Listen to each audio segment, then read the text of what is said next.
Well, hello. Welcome back to an empty workshop. Cleared a load of stuff out.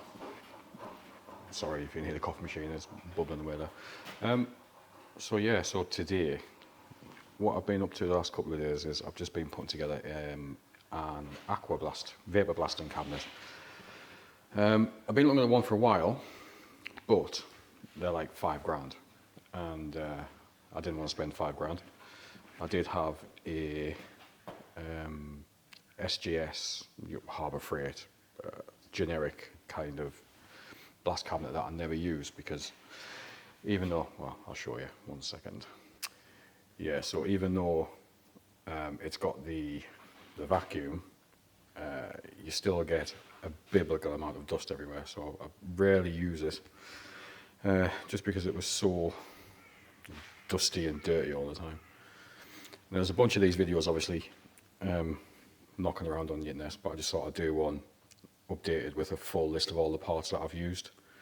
I've done this for about 180 quid of spend, but I did have a few odds and sods lying around, a few fittings, some airline, some hose and things, some like airline hose, things like that.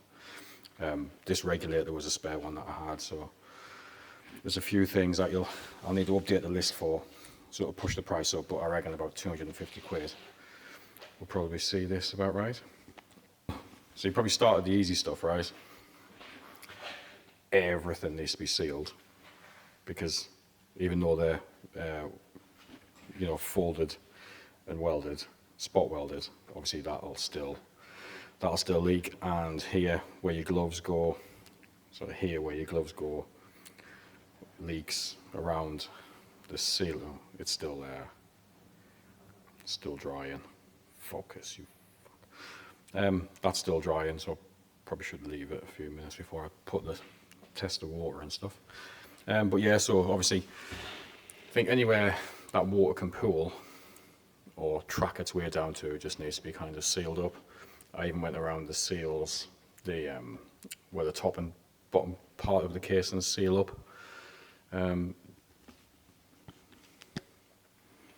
Just to try and do as much as I can to seal it.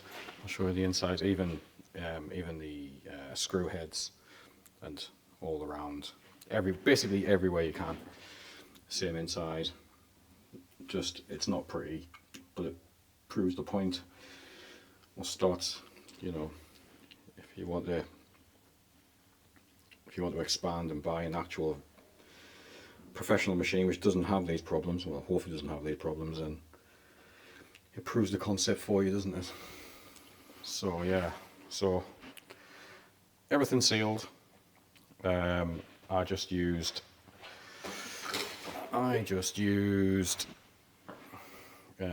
it's a Sikaflex stick sole. Get it from Screwfix or wherever, tool station. Other vendors are available. That does the job. And I've got some spare silicone, just some cheap stuff to chuck on top in case it doesn't. So yeah, so I've done this with no fancy tools. In fact, I'll show you the tools I've used. Cheap little screwdriver set, a couple of adjustables. I had a centre punch for drilling a few holes. I mean, you don't need it. A drill, a grinder. I had a countersink set. You don't need it. It just makes your life a bit easier. What else have I used? Like I say, I had some hardware and things kicking around, so I had some little machine screws, some bits and pieces where you might have to buy a few other bits. Bonded seal, which I've used on the bulkhead fitting. You don't need it. I just had it lying around. This is a suction hose from Screwfix, I think it was, like 8 quid for 7 meters. It's got a bunch of fittings on the end which I didn't use, and Jubilee clips which I didn't use. A couple of glands which I've used to seal the spotlights inside, which I'll show you in a second. So then we'll start at the business end, I guess. I've seen a few videos where they've done big plumbing fittings and big expensive fittings and, you know, all these other odds and sods. But I just thought I'd do it as cheaply and as easily as I could and still get the same kind of effect. So the pump itself, god damn it, the pump itself is an Einhell something or other. It was on special in, I want to say a tool station, but I'll double check. And the reason I got this one is well, three reasons. It was on special. It's 900 watts, so it's quite powerful. Stainless steel, and also I quite like that it's got its own elevated base there, so it lets the slurry move around underneath, sorry. So I quite like that as a design. I don't know how that got dented, not to worry, doesn't matter. So yeah, so stainless steel pump, that's the float switch, so up, will be on, and then down will be off. Quite easy. Obviously this is designed to float and pump out dirty water, so it's on, so you know, on off. So what I did from there is, this is 1-inch suction hose, which was the cheap stuff from Screwfix. Jubilee clipped onto the original fitting which comes with the pump, so it goes, you know, 1 inch. There's like a 33 inch and 33 inch, Jesus Christ, 33 mil, 25 mil, and I think there's another even bigger fitting there, but we don't need it, so cheap and available is what we went for. So 1-inch suction hose, goes up to a brass T. It's a 1-inch brass T, out this way, and we've got an irrigation control hose which lets you adapt the flow. They're probably not necessary, but this hose then goes into the bottom of the bucket and goes around, and then you can adapt. You can kind of you can kind of adjust the flow that comes back in to mix your slurry up when it goes back in the bottom of the bucket. That's going to be a bit of a suck it and see, I think. But it's nice to be able to adjust that versus what you're getting at the cabinet. So that gives you, that should hopefully let you adjust your slurry mix to get the correct kind of results from what you're doing, if that makes sense. It'll make sense when you're doing this. And again, it's the 1-inch suction hose that comes out and goes around. I cut enough off so it can sit in the bottom of the bucket. And all I did was I drilled a bunch of holes in it, completely random, straight through either side. So that should hopefully agitate the slurry at the bottom of the bucket, he says, hopefully. The bucket, I saw a lot of buckets that were tall and thin, 25 litres, and I was just like, well, these buckets, these tough buckets, whatever they're called, are around 40 litres and the cheapest chips everywhere. So that's what we've got. Underneath you can see there some PVC, which I've also used as a deflector on the door, just to guide that water in to the bucket and away from the top of the pump. Obviously it's all IP rated and stuff, so it shouldn't affect it, but it takes no effort to just do that. So yeah, so what have we used there then? Fitting that came with it, a 1-inch T, and then up to the cabinet, is a 1/2-inch hose. It's 1/2-inch inside as well, so there is a 1-inch to 1/2-inch NPT, and then a 1/2-inch NPT hose adapter, this bit, out to the 1/2-inch, and then that goes up to a bulkhead fitting here, which is 1/2-inch both sides. So we've gone from inch to 1/2-inch, so we've gone from inch to 1/2-inch, focus, and then 1/2-inch into the cabinet and 1/2-inch from the cabinet to the gun.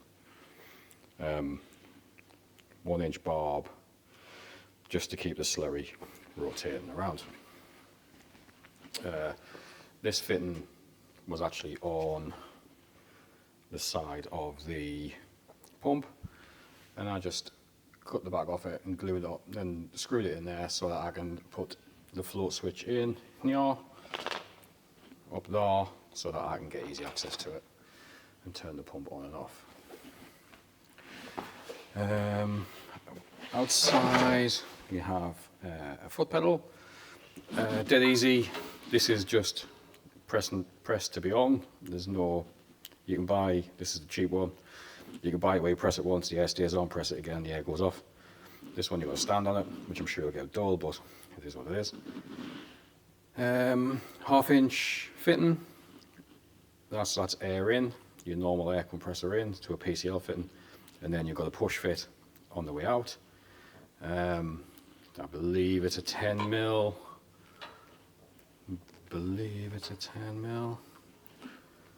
It's going to make a liar of me, I'll confirm.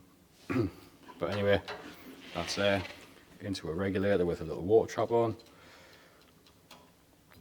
I've got a large compressor, so I already assume that you have a compressor, obviously, because if you've already got a blast cabinet, you've already got a compressor. So we can control the air at the cabinet. So we get 90 psi or whatever it is from the big compressor, and then probably down to 40, 50, 60 psi here. 1/2 inch again, out to an inline check valve, just to stop any water coming down. I don't really foresee any water coming down, but I think that was like 3 or 4 quid or something for a pack. Full link in the full list in the description, obviously. And that comes up to another fitting. So that's like a 1/4 inch barb or 1/2 inch barb, and that just goes into your normal. This is the normal air port that comes with all these kind of generic cabinets. Up to the door, it's just some cheap PVC curtain. Stops the water splashing onto there and then onto the floor, because you'd be sad when you've got to sweep that up every single time. That is just a metal backing strip on the other side, and then 4 screws to hold it in. These are just little M3 screws. M3 screws, well, they are machine screws, nuts and bolts, whatever you want. Just little ones. I was going to rivet it in, but then I decided I couldn't be bothered. So that's what we got.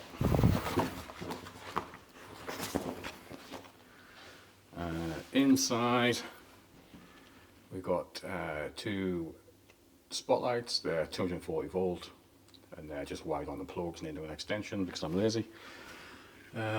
If it works and it's survivable, then I'll probably build a little control box and probably put a windscreen wiper onto there, because at the moment it's just got the plastic protectors, because that plastic screen scratches for fun. Let me put these on. Yeah, and obviously inside we've got a 1/2 inch fitting and another 1/2 inch fitting that goes on to the another 1/2 inch fitting for slurry and for air.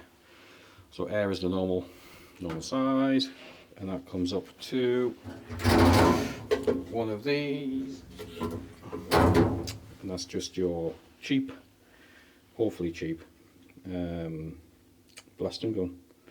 So we can give that a go and see how that is. Now, apparently these gloves are useless in the water, which to be honest you kind of expect, because they're not built for us. They're made for cheap dry blast cabinets, aren't they? So I'll let that silicone skin up a bit more, because it's still damp. It's still damp, dickhead. But it still hasn't set. And then go about mixing the slurry up. Apparently it needs to be about 10-20% slurry to water. So done a very, very scientific thing, and I've cut a small bottle up, measured 100 millimeters up from the base, and then put some marks on, 10, 20, 30, 40, 50. And yeah, rocket science it's not. So we'll do that, give that a go.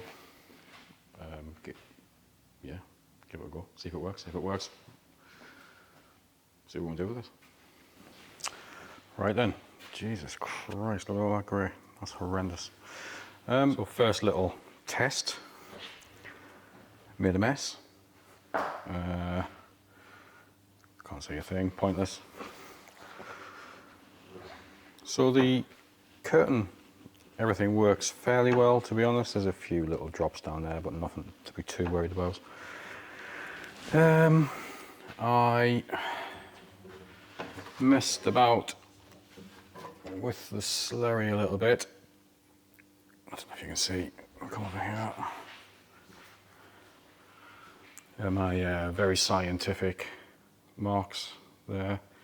So probably around 15% slurry-ish. Ended up running this valve pretty much wide open. It's recycled glass media. I don't know what grit it is, but it seemed to do all right. So just as a quick tester. So this, I didn't take a picture before because I'm an idiot, was kind of in this sort of state. Just used Subaru kind of oil pump. Obviously, don't recommend filling your oil pump full of grit, but this is going in the bin anyway. So this was just a test piece. And that's just a few minutes with the blaster, and the results are pretty good, to be fair. I do think that I'm not getting the air I need from this regulator. So it's either the foot pedal or the regulator itself, or the regulator. So I need to investigate which one it is. So what I'll do is I will, actually I'll check the other regulator as well, because it's on another regulator on the compressor as well. So I'll check those, and I'll see if I can beef the air up, because I think I'm only getting like 20 psi at the gun. It could be the difference in hose diameter, but I doubt it would make that much of a difference at this point, to be honest. But I'll give that a go. If I can bump that up, even if I just plummet straight in, to be fair, if I can bump that up to like 40, 50, 60 psi, we should see a massive increase in speed and effect. But that's really good. I'm going to do this one, and I'll show you how that one looks. Right, had a few issues with the first go. The regulator I had didn't work, so I was only getting like 20 psi out of it. So it was just taking forever, not doing anything. So what I did was I'll show you. So what I did was I took the regulator out altogether and just ran another QD straight into the foot pedal. I also put in a check valve because it was actually backfilling from the water, because obviously you turn the air off and the pump generally still running, so it was kind of backflowing down there. So you definitely want a check valve. Don't skip that part. Leakage wise, not too bad. Obviously a bit of rubbish on the side, but you get that with dry blasting.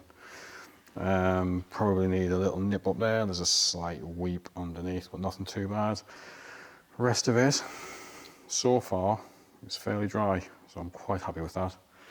I probably need to double check what the media is, because it's just recycled glass, but I don't know what grit it is. Maybe need a finer grit or less coarse grit, but the actual results haven't been too bad. So if you can see there, these were both the same, kind of heavy corrosion, and that's it, just quickly through the blaster. So it's done a pretty good job of cleaning that up. Again, heavily corroded underneath, same sort of thing. So it's done an okay job of taking that out, but I think I obviously need to adjust settings and things like that. A little oil pump, oil cover, it's come up really well. That's from a Subaru EJ engine. Again, EJ valve covers This one's already been dry blasted. Well, both of them have been dry blasted. So I don't know if you can see, but that's quite a coarse finish, ready for painting. And then I just did the same on this one. And it has knocked a bit of the kind of surface prep back a bit. I also did inside because I'm a maniac, and that's cleaned up quite nicely. This one she wasn't as bad, but there was a bit of kind of burnt on oil in that one, so it's cleaned up quite nicely, to be fair. Just an old piston, EJ piston. I think pressure's probably a little bit too high there, to be honest, because you can see where it's dashed in. But it has done a good job of cleaning it up. I mean, there's little bits there. You know, it was just a quick test. But that's kind of what we were dealing with to start with. So it has made a hell of a difference. Even just that little test. Obviously, you should absolutely strip the rings out and stuff, obviously. And then what I did was I put them in the ultrasonic cleaner. So yeah, for 200 quid, or thereabouts, it'll be a bit more now because I need to buy a regulator to have it on the, I need to buy a regulator to have it on the cabinet, so I can control it at the cabinet. But yeah, it's not too bad. I do need to tie the electrics up, obviously, because water, electricity, that goes well. We all know that, right? But yeah, works well for what it is. I'll put a link. I will put a link in the description to all the stuff. You can't see anything there, pointless. I will put a link in the description with the prices that I found, or you know, feel free to adapt and change as you wish. I'm not your keeper. Do what you want. See you later.